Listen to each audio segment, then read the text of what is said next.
Perkenalkan, saya Chelsea Sheila Sofia dengan NIM 14022223276. Di sini saya akan mempresentasikan proyek kami yang berjudul Penerapan PSAK 238 dalam pencatatan aset kripto, studi kasus pembelian Bitcoin oleh Tesla pada era ekonomi digital. Latar belakang studi kasus ini sendiri yaitu perkembangan ekonomi digital mendorong munculnya aset kripto seperti Bitcoin sebagai instrumen investasi baru. Tesla menjadi salah satu perusahaan besar yang membeli Bitcoin senilai USD 1,5 miliar pada 2021 sebagai strategi diversifikasi aset. Namun, fluktuasi harga yang tinggi menimbulkan tantangan akuntansi. Berdasarkan PSAK 238, aset kripto diklasifikasikan sebagai aset tidak berwujud dan dicatat menggunakan model biaya atau cost model. Hal ini menimbulkan perdebatan karena model tersebut dianggap kurang mencerminkan nilai ekonomi sebenarnya dari aset kripto yang sangat volatil. Pada kesempatan kali ini, kami menggunakan perusahaan Tesla sebagai bahan dari studi kasus pada tugas kali ini. Tesla sendiri merupakan perusahaan otomotif dan penyimpanan energi asal Amerika Serikat yang didirikan oleh 4 orang, yaitu Martin Eberhard, Mark Tarpenning, J.B. Straubel, dan Ian Wright. Tesla sendiri berbasis di Palo Alto, California. Karena berbasis di Amerika Serikat, untuk pencatatan aset kriptonya, Tesla menggunakan standar akuntansi yang sesuai dengan negaranya, yaitu US GAAP atau Generally Accepted Accounting Principles. Untuk perlakuan asetnya sendiri, dalam pembelian Bitcoin ini, menurut US GAAP, yang pertama ada klasifikasi aset. Pembelian pertama Tesla itu terjadi pada Februari 2021. Menurut standar akuntansi yang berlaku, pada saat itu perlakuan yang umum yaitu mengklasifikasikannya sebagai aset tak berwujud dengan masa manfaat yang tak terbatas atau indefinite lived intangible asset. Hal ini tentunya berarti Tesla tidak menganggap Bitcoin sebagai kas, setara kas maupun instrumen keuangan lainnya, karena Bitcoin tidak diterbitkan oleh otoritas keuangan maupun pemerintah dan tidak memiliki hak kontraktual atas arus kas tertentu. Selanjutnya, yaitu pengakuan awal. Pada saat membeli Tesla ini mencatatnya sebagai biaya perolehan atau cost, yaitu harga beli ditambah dengan biaya-biaya transaksi lainnya pada saat pembelian. Pencatatan jurnal pada tahap ini yaitu dengan mendebit akun aset tidak berwujud, yaitu Bitcoin, dan dengan mengkreditkan cash. Lalu untuk selanjutnya, pengukuran dan perlakuan dilakukan dengan menggunakan model biaya, yaitu tidak dilakukan revaluasi meskipun harga di pasar meningkat, tapi tetap dicatat impairment loss saat turun. Pada umumnya, setiap 3 bulan sekali, aset kripto harus diuji penurunan nilainya atau impairment test, dan dapat lebih jika ada indikasi penurunan nilai. Jika nilai wajar Bitcoin pada akhir periode lebih rendah dari biaya perolehan di awal, Tesla harus mengakui kerugian penurunan nilai dan dicatat dalam laporan laba rugi. Contohnya, pada kuartal 2 2021, harga Bitcoin sempat anjlok dan Tesla harus mencatat kerugian penurunan nilai lebih dari 100 juta US dollar. Namun, jika Bitcoin naik setelah penurunan nilai dicatat, Tesla tetap tidak diperbolehkan menaikkan nilai tercatat aset kriptonya. Kenaikan hanya dapat diakui saat aset kripto tersebut dijual. Selanjutnya, apakah perlakuan pencatatan pembelian Bitcoin oleh Tesla menurut US GAAP sesuai dengan PSAK 238 yang merupakan standar akuntansi keuangan yang berlaku di Indonesia? Jawabannya tidak sepenuhnya sesuai. Mengapa demikian? Karena Tesla menggunakan model biaya atau cost model tanpa revaluasi kenaikan nilai. Sedangkan PSAK 238 memperbolehkan revaluasi dengan menggunakan nilai wajar dengan catatan jika terdapat pasar aktif. Berikut saya juga buatkan tabel perbandingan US GAAP dengan PSAK 238. Selanjutnya, saya Kevin Andika akan menjelaskan contoh simulasi jurnal transaksi. Ada 2 jurnal transaksi, yaitu jurnal pembelian dan jurnal impairment.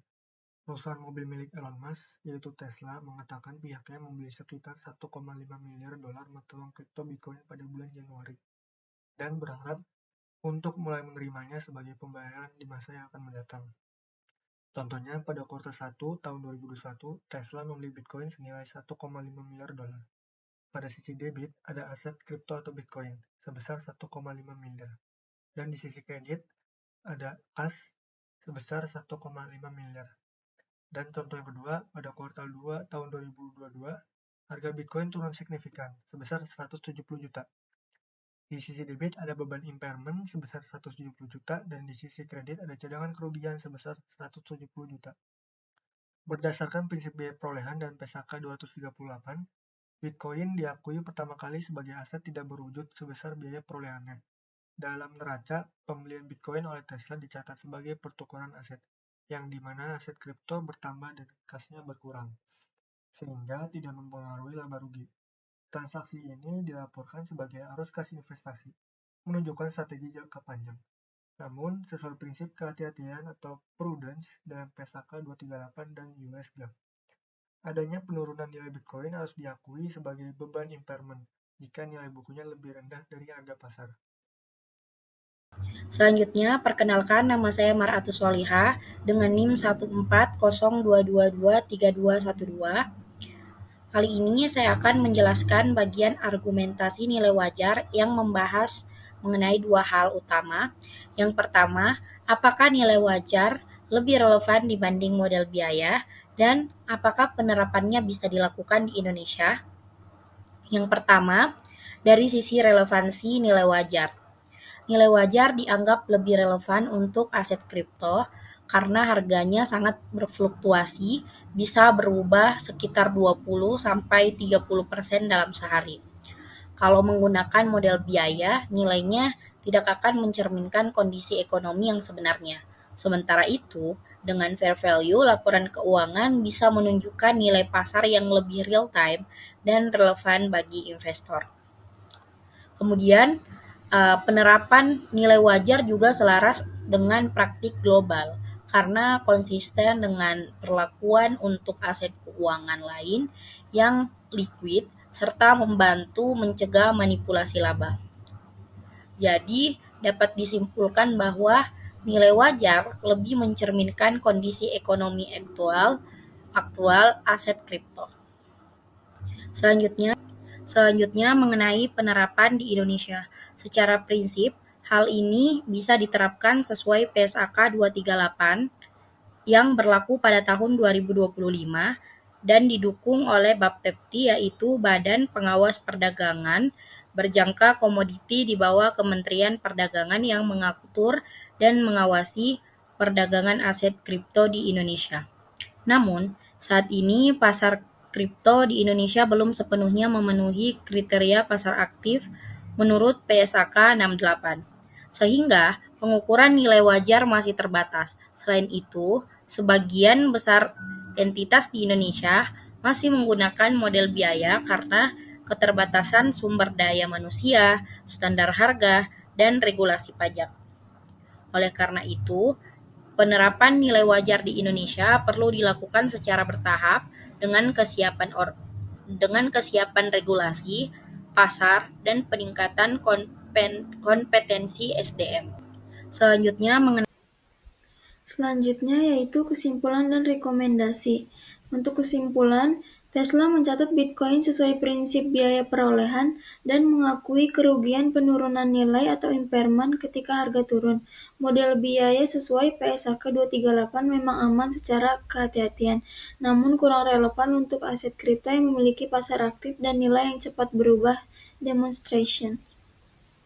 Selanjutnya, rekomendasi. Entitas di Indonesia sebaiknya tetap menggunakan model biaya sesuai PSAK 238 sambil mengungkapkan nilai wajar dalam catatan laporan keuangan.